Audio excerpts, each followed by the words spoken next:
अस्सलाम वालेकुम, कैसे हैं आप सब लोग। उम्मीद है कि बिल्कुल खैरियत से होंगे। आज हम ये देख रहे हैं कि इमरान खान की जो पॉपुलैरिटी है वो बढ़ती ही जा रही है, बढ़ती ही जा रही है। और ये कहना गलत नहीं होगा कि खैबर ता मेहरान सिर्फ इमरान खान।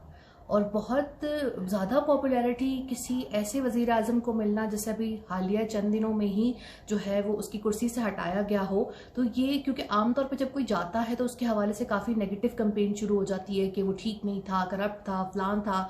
अपने तौर पर मुस्लिम लीग बहुत ज़ोर भी लगा रही है, पीपल्स पार्टी भी ज़ोर लगा रही है, मुख्तलिफ तरीके अपना रही है कि वो इमरान खान को बदनाम करें। लेकिन इमरान खान की पॉपुलैरिटी तो बढ़ती ही जा रही है। उनके जलसे देखिए आप कि उनके जलसों में किस कदर आवाम आ रही है।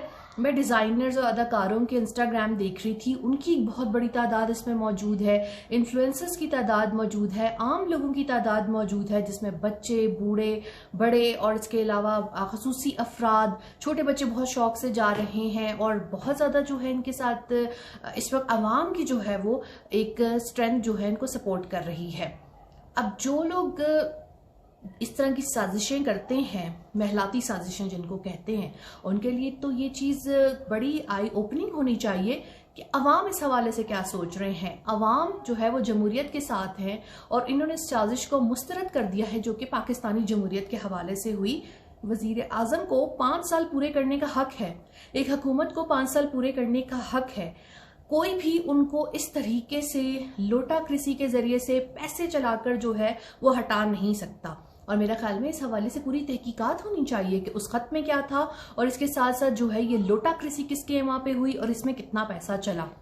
इमरान खान ने आज एक कामयाब जलसा किया, बहुत बड़ी तादाद में कराची के अवाम इसमें शरीक हुए। हालांकि उनके दौरे हुकूमत में कराची को अच्छा खासा निगलेक्ट किया गया, हालांकि वो विफाक में थे, उनको यहाँ पे बहुत काम करवाना चाहिए था, लेकिन ऐसा नहीं हुआ। लेकिन फिर भी अवाम उनके साथ है क्योंकि अवाम जमहूरियत के साथ है। वो ये चाहते हैं कि जमहूरियत यहाँ पर चले और कोई भी महलाती साजिशें करके किसी भी वजीर आजम को जो है वो घर ना भेजे। और इसका सबूत उन सबको आज जलसे में देख लेना चाहिए कि कितनी बड़ी अवाम है, जबकि उनके साथ इस वक्त कोई भी नहीं खड़ा हुआ, कोई भी खत देखने को तैयार नहीं है, खत के हवाले से बात करने को तैयार नहीं है। जबकि खत असल है, DGISPR की प्रेस कॉन्फ्रेंस से भी जो है वो इस बात की तस्दीक हो गई कि वो खत जो है अपना वजूद रखता है। वरना यहाँ पर तो लोग उसका मजाक उड़ा रहे थे, PMLN वाले हों, PPP वाले हों, उनके जर्नलिस्ट हों। बट हमने ये देखा कि एक साजिश पूरी जो है वो पाकिस्तान के खिलाफ जो है वो एग्जिस्ट करती है। इमरान खान इस वक्त अपनी पॉपुलैरिटी के अरूज पर हैं। अब ये देखना है कि वो किस किस्म के फैसले करेंगे कि जो उनके लिए भी अच्छे हों और इस मुल्क के लिए भी अच्छे हों।